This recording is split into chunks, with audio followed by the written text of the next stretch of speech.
Rewind and review with Wines Direct, breaking the mold of traditional wine retailers with their own unique flair, genuine passion and enthusiasm.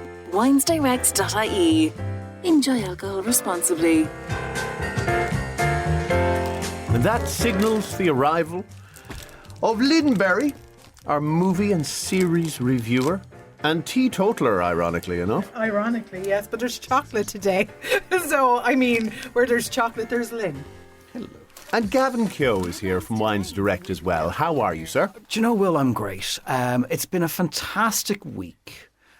So many things have happened that are hugely important in the world. First off, Ireland beat France in France. Mm-hmm. There's nothing more satisfying. Gareth and I were away in Paris and then on to Angers for a little bit of... Oh, really? For work, yeah. So we were the people in an Irish bar. Well, we went to an Irish bar and there was playing Ed Sheeran music, so we decided we didn't need that. We went to a French bar to watch the match.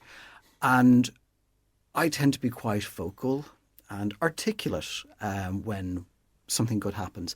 So I shouted something quite profound or full of profanities once Gibson Park went over the line, and then realised that I was the only one shouting in the pub at the television. So that was a wonderful moment to watch all of the French supporters in France not be very happy with me. But Spot the Irishman in Paris. How are you? I'm Paddy. How are you getting on? Anyway, so that's convincing. That's been that good. was convincing. Yeah, no, look, it's How about we do a wine review with that accent? Now, that I would absolutely subscribe to. The question is whether you were sitting in that bar with a glass of wine in the hand or a pint of Guinness. I was sitting with a glass of wine. I was sitting with a glass and a beer. It was a beer. So you could have blended in. I could have blended in. No, look, Irish people, you can always spot Irish people away. We look a little bit more red, a little bit more shell-shocked and looking around. And like, it's the whole kind of thing. You're walking down the street, how are you? How are you? How are you? How are you? As uncultured swines that we are. It was fantastic. But yeah, after that then got to go to Angers to go and visit a whole lot of producers at a wine fair. Really, really cool to see the evolution of winemaking, seeing second generations and third generations coming down. So look, it's been a great week as well for that. So that's been good, and that's where Gareth is at the moment. He's on his way back from the wine fair in Barcelona, which I didn't go to with him because I had to be here. You needed me. Someone has to hold down the fort and all. Hang on, I'm curious. Yeah. The wine fair. Yes, so a wine fair. So think about all of the incredibly boring trade shows that you go to in your lifetime, where it's this, like, I've gone to one for packaging where it's, people getting really excited by bubble wrap. It's very, very odd, and it usually takes place in somewhere like Bedford or, somewhere like that. Instead, these ones take place in what has been taken back, what was a Roman Catholic church and is now just a huge exhibition hall. And it's filled with people who have lots of alcohol. Sampling it. Sampling. I didn't have to drive anywhere, so I was very happy with this. So it's the drunkest trade fair in the world, probably. Usually in the afternoon it does tend to get a little bit drunk, but it's very funny. Like a lot of professional tasting. So if there's, for example, the New Zealand wine fair that happens in November, restaurants show up to our portfolio tasting. It's very unacceptable if it's a professional one for anybody to get drunk. Oh. It's not accepted. Now, later on in the afternoon, you kind of see people stopping to spit wine, and they're just, I might take that one home with me and that kind of stuff. But it's very interesting to see. But anyway, that's been my excitement. Did you bring one of these back from there? So no. The reason why I've done this is we have two events happening in this week. One is Pancake Tuesday, which is this Tuesday coming, as my son had delightfully informed me yesterday and completely forgot about. The second one is Valentine's, and thou shalt bring something pink and bubbly home. So I thought we might kind of go with something. So Marseille is our Prosecco that I'm going for, which is kind of a little bit sweet, goes really well with pancakes, and that's why I brought a little bit of chocolate, although people might have heard me rustling trying to open the packet here. And then the second I've brought is from Antèche, from Limoux down the south of France. This was where champagne concept was first invented. So the story goes that the monks who were making wine down the south of France in Limoux, Dom Perignon goes through in his carriage, and the drunk monk has let something ferment a little bit too much, either in the barrel or in the bottle. Dom Perignon tastes it, goes, that's really interesting, what did he do? And goes all the way back to champagne, and that's how champagne was born. No. Yes. I am full of useless/useful information. You're fun at parties. Yes. I bet you're fun at parties. I get that impression. Sometimes I'm told I'm fun. Sometimes my wife tells me, "Oh, good God, please stop telling the same story again." We have to bring you back the second time to apologise. That has been said frequently about me, but how's forever. And then you, of course, have that lovely sound that you always have when it comes to something sparkling, which is... Oh, yes. Yes. But anyway, so that's that. So...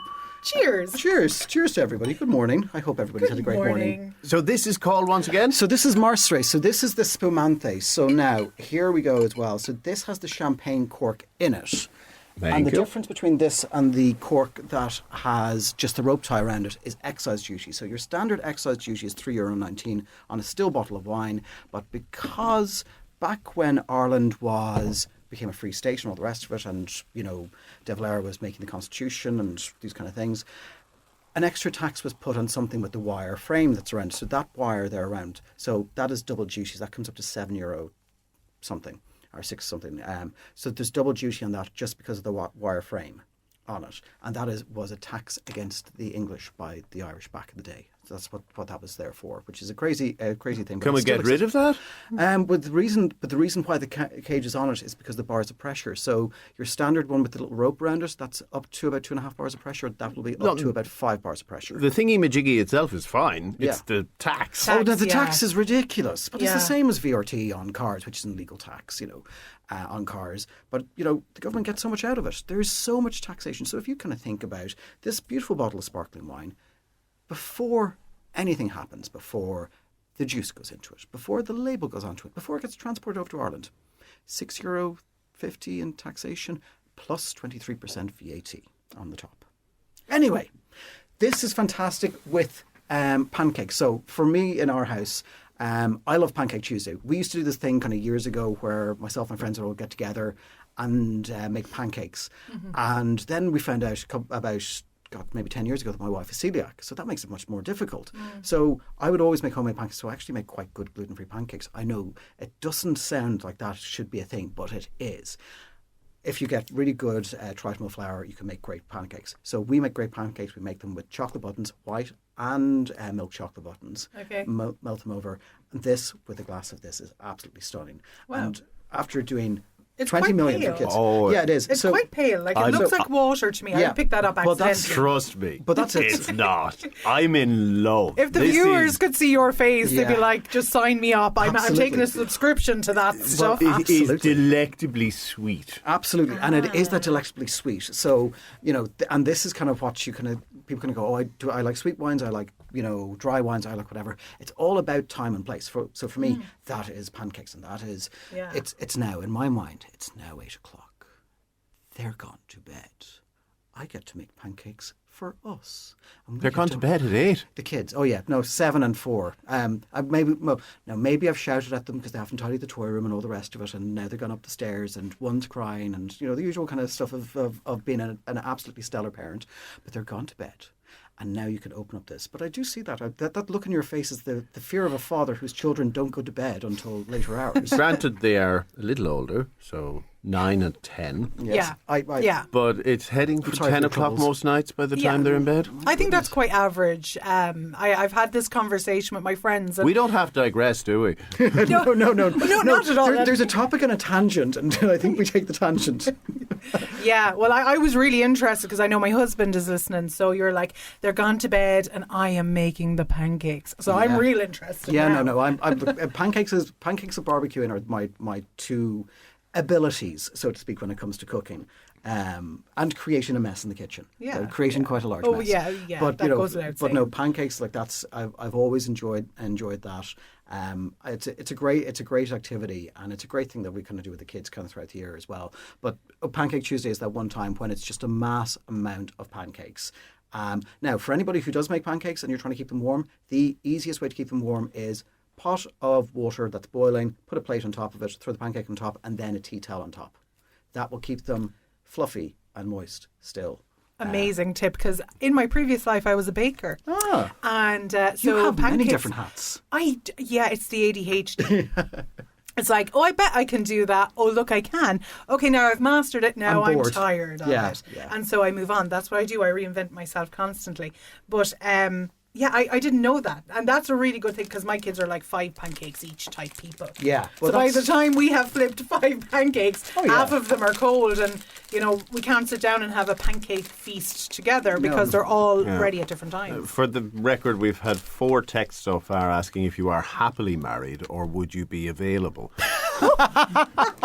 I am very, very happily married. My beautiful wife Yvette and I met when I was 19 and she was 20, so I keep on telling her that she got with a You're younger the man. toy boy. I'm the toy boy. I'm the toy boy with the receding hairline and the 40-year-old gut. So, I'm not exactly a keeper of a description, but no, I'm very happily married to the most wonderful woman in the world. I love that. I love that. As I hear my wife in the back of my head go, yeah, no, but I get that. Oh, no, that was the right answer. Trust me. Anything else, But you were in it trouble. seemed genuine, though. There was nothing disingenuous about that, and I love that. And I think we don't have enough of that. No, and it leads us nicely on to love. Oh, it does. It does. One of my favourite subjects, because I, too, am very happily married and very much in love. So I'm a sucker for all that is celebrating love. Well, let's have a listen to this short extract of Love on the Spectrum. What do you think love is? Love is a dagger, a pretty thing that enchants but also hurts. Why do you want to find love? I have so much love to give. When there's love, there is a right match. It feels like the slipper fits. I really would like to have someone special with whom I can share the best moments of my life. So, Love on the Spectrum being the autism spectrum? Autism, yes, absolutely. Obviously, you've got people with different things. You've ADHD, ADHD, just ASD, OCD. Lots of things come up in it, and it really does showcase the spectrum that it is. But neurodiversity is something we're only starting to appreciate now. Yes, and understand. Absolutely. Thank God there's no such thing as normal, actually. Yeah, what is that? How is that even definable? Because what's normal to you is certainly not normal to me. No, we all have different values and different interests. There's an expression that our old marketing manager, Laura, who's a good friend of ours, that I've always kind of said to her and said to our team, is that there's a corner of the internet for everyone. That's not a good thing. But to be honest with you, everybody is so different. And I think trying to conform and trying to, I went to boarding school and there was kind of very much this kind of, you will be moulded into this... But it's round pegs into a square hole as far as I'm concerned. Yeah. I'm on the spectrum myself. I have a profoundly autistic son. So I see both ends of the spectrum, So the question is how this series treats that.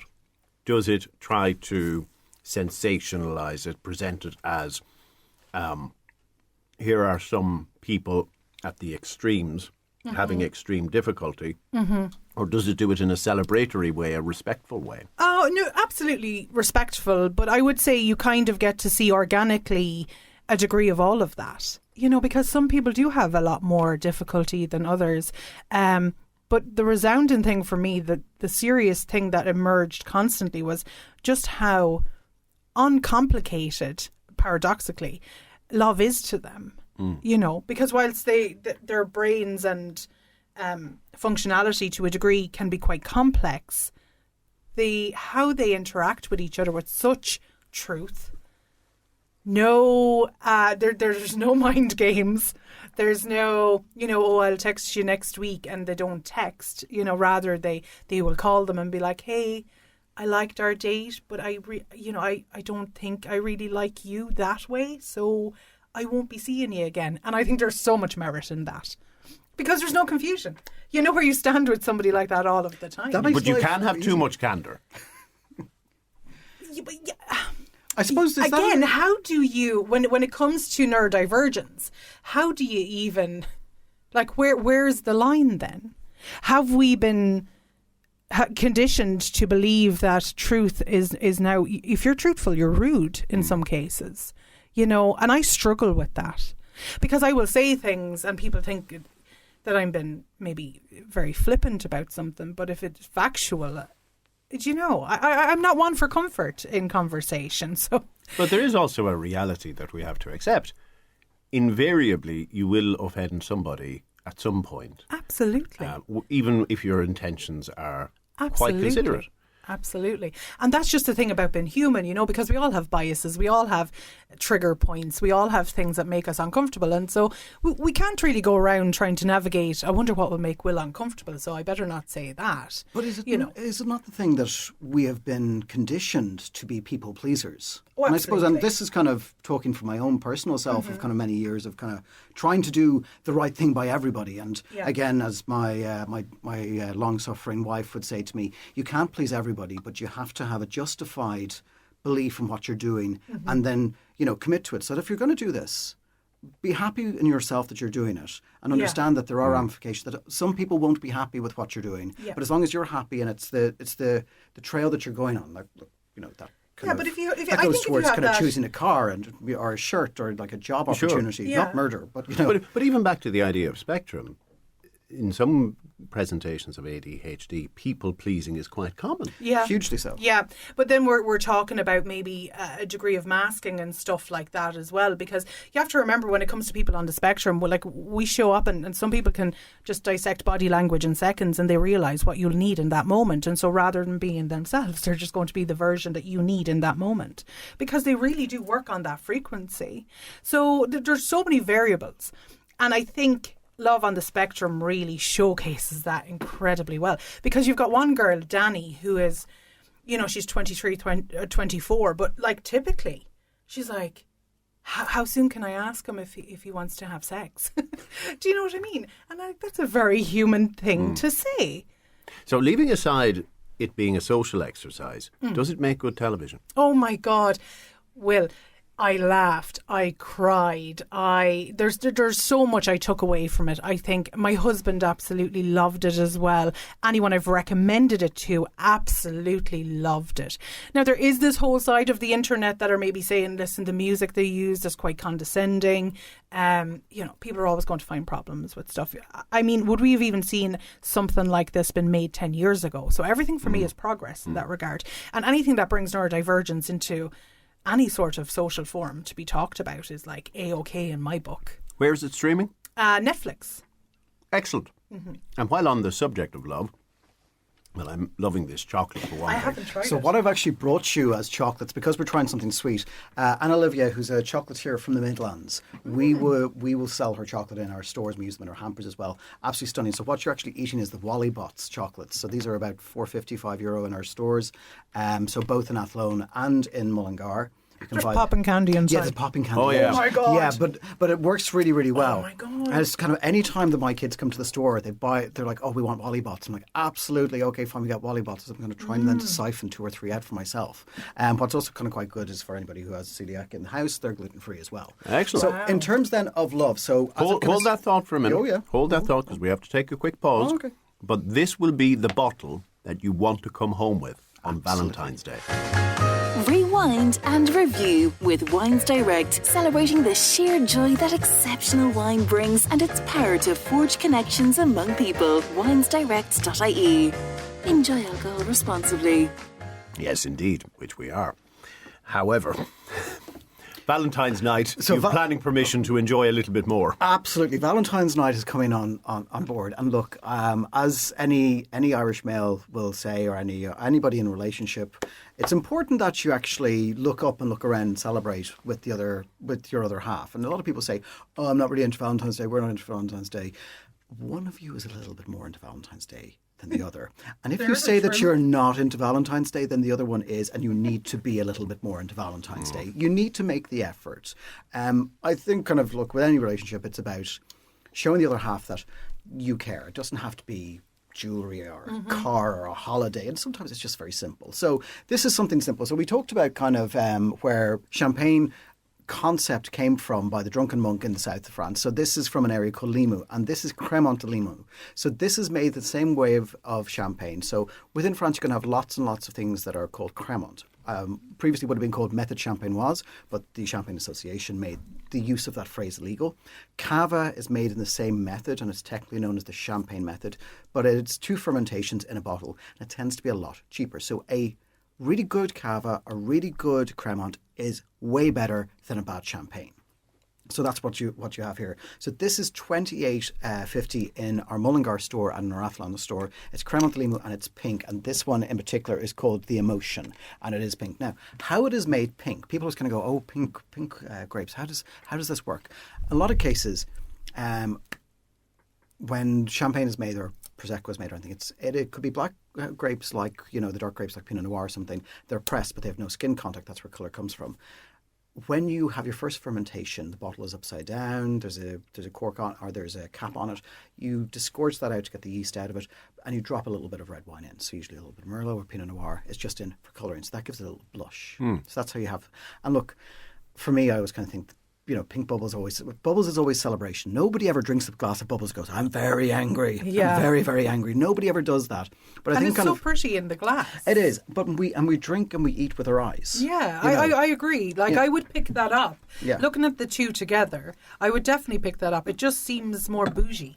Yeah, it is. It's celebration. Yeah. And for me, it's lots of strawberries is happening there. It's all that kind of stuff. I don't think it goes as well with this chocolate as the Prosecco goes. Okay. But I actually think that kind of, now I'm also more of a savoury person, so we would have the likes of, we have in our stores, we actually have tortilla chips and a dip. So there's a salsa dip. It's absolutely amazing. That kind of goes with something like that. I'm a fan of what I would describe as island drinking.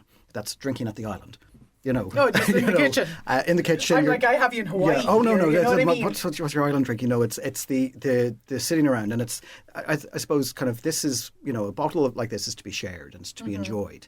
Now the other side, just when you kind of take into account of people who have partners who would like to have a glass of something sparkling, but they don't drink themselves, or vice versa, or what's going on. So you don't drink, but if your other half did.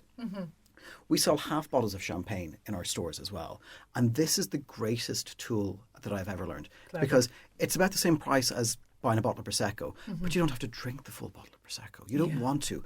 And actually, it's about two and a half bit glasses of something, but it's better. And I know, again, for us at home, small children, sometimes we would like to have a nice drink of something. And you can have, how often have you had the bottle of champagne that's been sitting there? And you're like, I'm going to open that at some stage. And you don't because... Yeah, your special occasion never comes. Yeah, exactly. And it just gathers dust. Whereas actually the half bottle of champagne is just kind of like, it's not really a special occasion.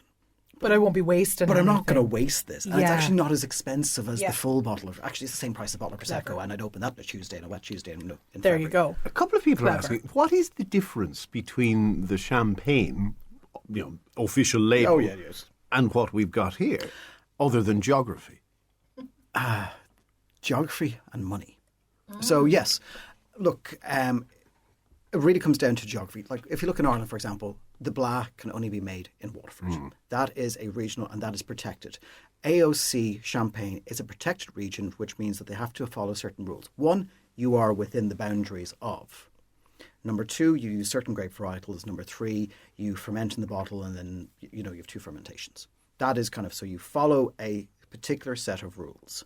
Now, the great thing about all of this is that the world is changing. Climate is making this different.